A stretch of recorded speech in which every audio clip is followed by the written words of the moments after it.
It was 2017 and I received a phone call from the famous YouTuber Cal Guy, and he said he wanted to record my delayed entry program. Most of you guys know Cal Guy.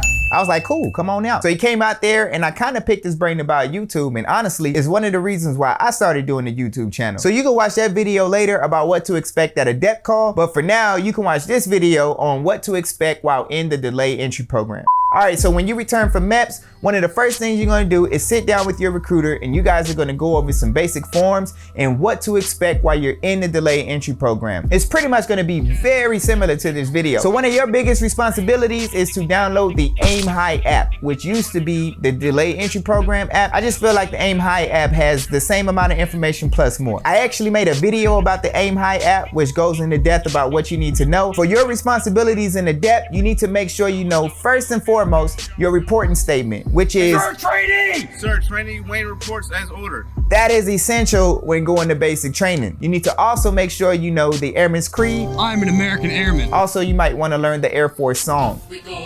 Those are your responsibilities while in the DEP. Also, you need to understand the investigation process. So when you went to MEPS and you sat down with the security office, you actually initiated your background check for your secret clearance. So understand that while you're in the delayed entry program, there's an investigator out there somewhere going through all your stuff and making sure you are who you are and you're not some terrorist or something. So you also need to be prepared to receive a phone call, and you also need to notify anybody you put in your application that they can receive a phone call as well. This investigation takes some time, so it may not be done before you go to basic training. It may be going on while you're in basic training in tech school. So keep your nose clean the entire time. It is also your responsibility to get yourself into some kind of shape before you go to basic training. You do not want to go to basic training and be out of shape, because it will suck for you if you get there and you haven't done anything to prepare yourself. I used to also have my applicants write a review for your boy.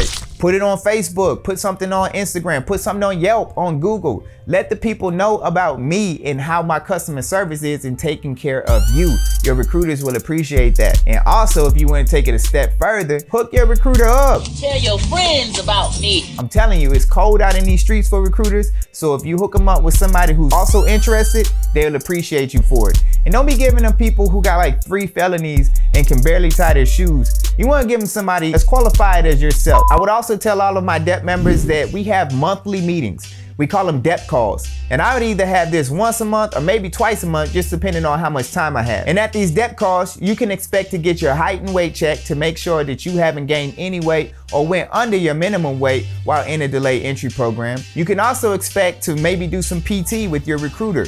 And maybe you may even go to an event like a hockey game or a football game, baseball game. You might even go somewhere like Dave & Buster's. It really just depends on how much time your recruiter has to make those DEP calls meaningful. But here are some rules for you while in a delayed entry program. You want to make sure when you go to the DEP calls that you wear an Air Force shirt. If you haven't got an Air Force shirt, reach out to your recruiter and say, hey, where's my shirt? And then show up to the DEP calls in those shirts so everybody knows that you're a DEP member. If you can't make it to the DEP call, let your recruiter know. Don't let them know the day of, like 15 minutes before. Give them a heads up. That way they know not to expect you, and maybe reschedule for another time to meet you, because they got to see you guys. Maybe when you go to the DEP call, invite one of your friends or something so they can see how it is. Maybe they might be interested. When you're at a DEP call, your recruiter's gonna bring you into a room, get your height and weight.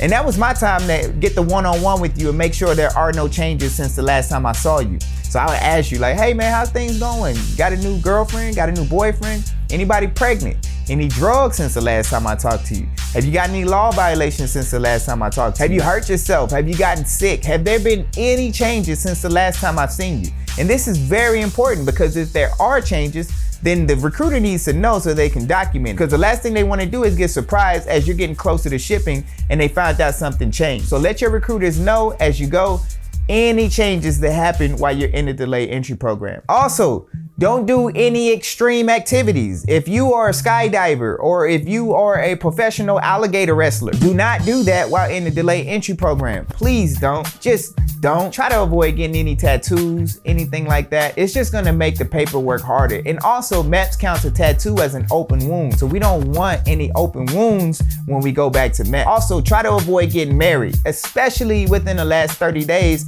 of going to basic training. If you're gonna get married, just do it before 30 days out. You should already know you're gonna marry that person. Don't wait until 30 days out. Also, the DEP calls are a chance for you to meet other people who are going to basic training. So it's a real good time to pick their brain and also get to know them because you may be going to basic training with them. So while you're in the delayed entry program, your recruiter is going to eventually find you a job based off of the job preferences you listed while at MEPS. That job is going to come with a date. It's going to say, hey, you're going to basic training on this date.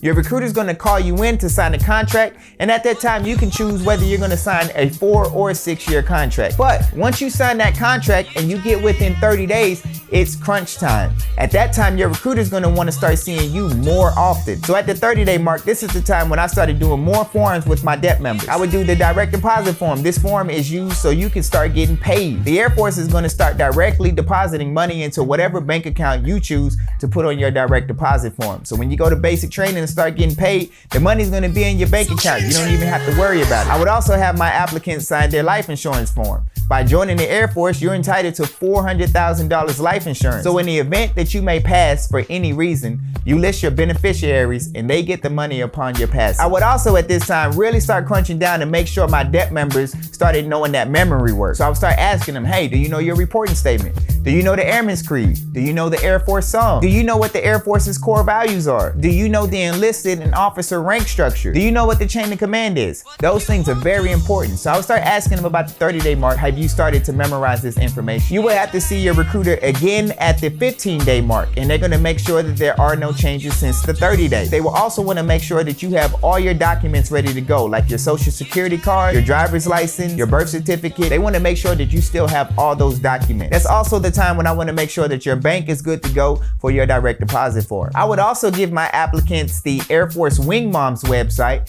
and that's for their parents. That's a website your parents can go on and get the latest up-to-date information on what's going on in basic training. And then we have the 7-day. At this time, we should already be good to go. At this time, I'm just making sure your height and weight is still the same. You haven't gotten any heavier on me. You haven't gotten any lighter on me if you were close to your minimum weight. I'm also making sure there's no open wounds. You're not coming into my office with some type of limp, some type of gimp. I'm making sure that you are still good to go and physically fit to make it through basic training. And then we have the last day before you ship. At this point, everything should be tight. There should be no more surprises. I'm making sure you got your ride, all your paperwork is good to go. I also want to make sure that your bags are good to go, so you have everything you need, so when you get to basic training, you ain't got to worry about not having something. And then I'm going to get you on a shuttle, or your parents can take you up to the hotel for you to rest in the night before you actually go back to MEPS.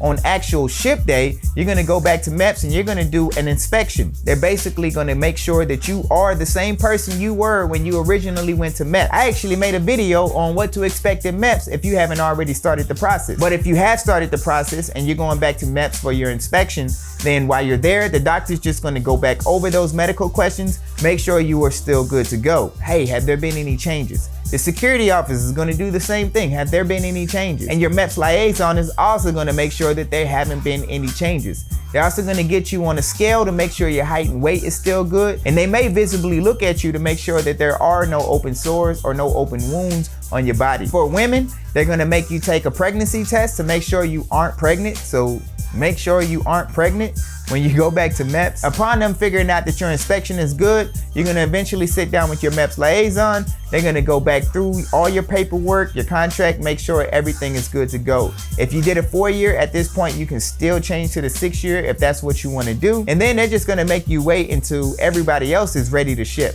Once everybody's ready to ship, they're gonna put you on a shuttle, and the shuttle is gonna take you to the airport. The airport, you're gonna fly into basic training, and boom, that's how it starts. Remember, when you get to basic training, they will give you another urinalysis. So if you are smoking marijuana while you're in the delayed entry program, because I know some of you are, you need to stop. Because if you go to basic training and you pop positive on a urinalysis, they're gonna kick you out, it's over. So stop smoking the marijuana, get off the reefer. Like I said, you can watch that Cal Got video about what to expect during the DEP call. I really hope this video was valuable to you. If you want to hear more about Air Force lifestyle and benefits, then make sure you hit that subscribe button. And until next time, check me out.